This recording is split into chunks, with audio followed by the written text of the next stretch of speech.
রাজনৈতিক কুলাঙ্গারদেরকে বলছি,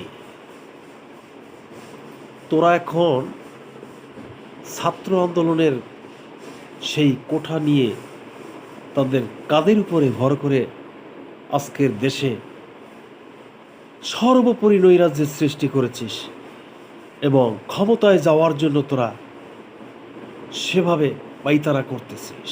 বিশেষ করে চরমরাই একটা ভণ্ড, অর্থাৎ চরমরাইয়ের সেই ব্যবসায়িক ধর্ম ব্যবসায়ী, সেই ধর্ম ব্যবসায়ী পারলে তো তোর ছেলেরে এই কোঠা আন্দোলনের ভিতরে ওইভাবে জীবন বিলীন করে দিয়ে রাস্তায় নামাতো, সেটা তো পারবি না। পারবি খালি হইচই করতে, আর আর পারবি ওই নরপিচাস আমার ছেলের বুকের উপরে গুলি দিয়েছিস। নাটক জাগা আবার চোখে দেখো না, নাটক চোদাও।